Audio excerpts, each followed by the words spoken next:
finally it's time for Gujarat Titans versus Delhi Capitals.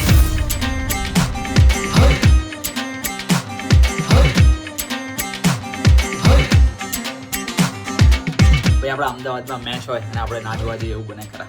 અને આજે તો એકચ્યુઅલી બપોરની મેચ છે એટલે ભાઈ પ્રોપરલી બધું સેટ થઈને જવાનું છે કારણ કે અમદાવાદની ગરમી જોરદાર પડી રહી છે. તો લેટ્સ સી કે ભાઈ આજની મેચ કેવી રહેશે, આજના વિડીયોમાં કેવા કેવા એક્સપિરિયન્સ થાય છે, આજની મેચમાં કેવા કેવા એક્સપિરિયન્સ થાય છે, એ બધું જ હું તમને આ વિડીયોમાં શેર કરવાનો છું. તો સૌથી પહેલાં વિડીયો ચાલુ કરીએ એની પહેલાં સબસ્ક્રાઇબ ના કર્યું હોય તો અત્યારે સબસ્ક્રાઇબ કરી લેજો કારણ કે હું ક્રિકેટને લગતા IPLને લગતા આ જ પ્રકારના ઇન્ટરેસ્ટિંગ વિડીયોઝ રેગ્યુલરલી આપણી ગુજરાતી ભાષામાં બનાવતો હોઉં છું. તો સબસ્ક્રાઇબ કરી દેજો અને બાકી એન્જોય કરો. Let's go. It's time for Gujarat Titans versus Delhi Capitals.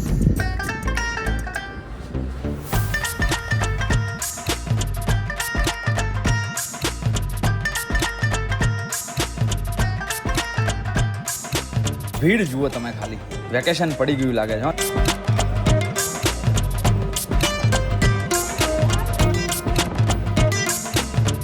Tapti ગરમીમાં અંદર પહોંચી ગયા છીએ.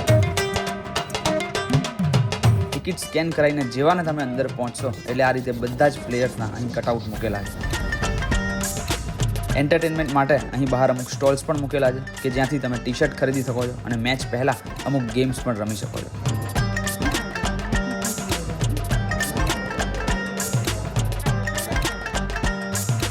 આ સ્ટેડિયમની પાછળનો ભાગ છે કે જ્યાં બંને ટીમોની બસ પડેલી છે. ઇનફેક્ટ અહીંયાથી જ બંને ટીમોના પ્લેયર્સ અંદર પણ આવતા હોય અને આ નેટ્સમાં જ પ્લેયર ઘણી બધી વાર બેટિંગ પ્રેક્ટિસ પણ કરતા હોય. Finally we are back in our stand, south premium west. Yes, ગુજરાતની ટીમના ડગઆઉટની બિલકુલ પાછળ. જુઓ, આવો જોરદાર વ્યૂ આવે છે અહીંથી, એકદમ ચકાચક. ટીમ પણ તૈયાર થઈ ગઈ છે અને અમે પણ અમદાવાદની ગરમીમાં ટીમને સપોર્ટ કરવા માટે તૈયાર છીએ. Let's go. હિયર્સ ધ ફર્સ્ટ બોલ. અને બીજી જ ઓવરમાં દિલ્હી કેપિટલ્સની પહેલી વિકેટ પડી જાય છે. ચલો ભાઈ, પહેલી વિકેટ આવી ગઈ છે ને બાકી જોરદાર માહોલ.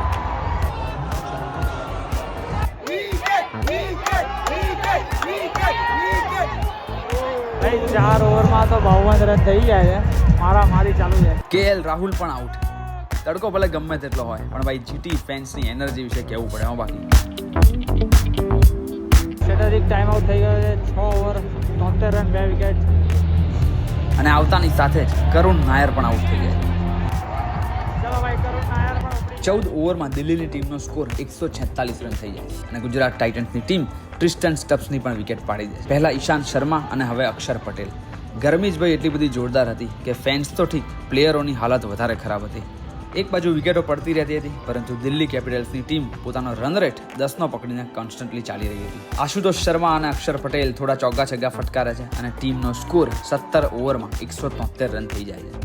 પણ ભાઈ વન્સ અગેન કેપ્ટન અક્ષર પટેલની વિકેટ પડતાની સાથે જ ગુજરાત ટાઇટન્સ ગેમમાં પાછી આવી જાય છે. પ્રસિદ્ધ કૃષ્ણા હેટ્રિક બોલ ઉપર આવી તો જાય છે પરંતુ અનફોર્ચ્યુનેટલી તેમને હેટ્રિક નથી મળતી.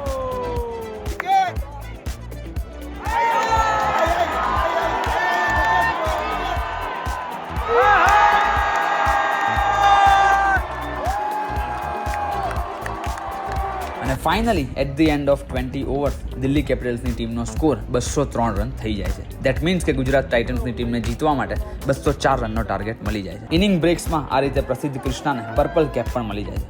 અને now it's time for Gujarat ટાઇટન્સની બેટિંગ. શુભમન ગિલ અને સાઈ સુદર્શન ગુજરાતના બંને ઓપનર્સ આવી ગયા છે 200+ ટાર્ગેટ ચેસ કરવા માટે.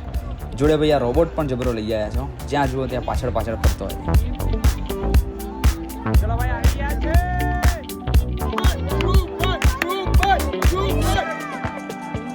અનફોર્ચ્યુનેટલી કેપ્ટન શુભમન ગિલ રસ્તામાં રનઆઉટ થઈ જાય છે પણ ભાઈ પછી જોસ બટલર કંઈક અલગ જ મૂડમાં બેટિંગ કરવા માટે ઉતર્યા હોય એવું લાગ્યું હતું.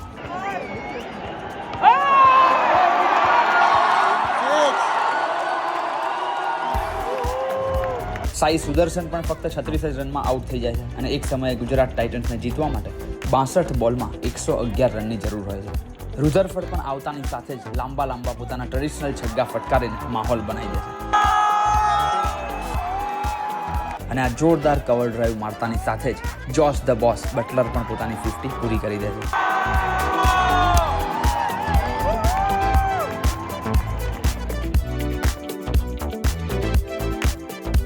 અને ભાઈ મિચેલ સ્ટાર્કની આ ઓવર યાદ છે ને, એક જ ઓવરમાં 5 ચોગ્ગા, એકદમ જ ધાગા ખોલી નાખ્યા હતા. ઇનફેક્ટ જોસ બટલર અને રધરફર્ડ વચ્ચે 47 બોલમાં 84 રનની થયેલી આ પાર્ટનરશિપ જ હતી કે જેણે આખી ગેમ બદલી નાખી હતી.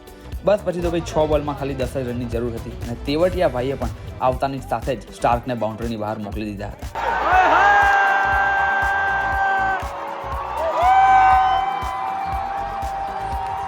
ભાઈ ખતમ ગેમ ખતમ. અને ગુજરાત ટાઇટન્સની ટીમ ઇઝીલી 200+ ટાર્ગેટ ચેસ કરીને આ મેચ જીતી જાય છે. આ જોરદાર જીતની સાથે જ ગુજરાત ટાઇટન્સની ટીમ પોઈન્ટ્સ ટેબલમાં પણ ફરી એક વખત ટોપ ઉપર આવી ગઈ છે. કેવો લાગ્યો ભાઈ આજની મેચનો વિડીયો એ કોમેન્ટમાં નીચે ખાસ કહેજો. જો વિડીયો ગમ્યો હોય તો પ્લીઝ તમારા દરેક ગુજરાતી મિત્રો સુધી એને શેર કરી દેજો અને આવા જ IPL ને લગતા વિડીયોઝ આપણી ગુજરાતી ભાષામાં જોવા માટે આ ચેનલને ખાસ સબસ્ક્રાઇબ કરી દેજો.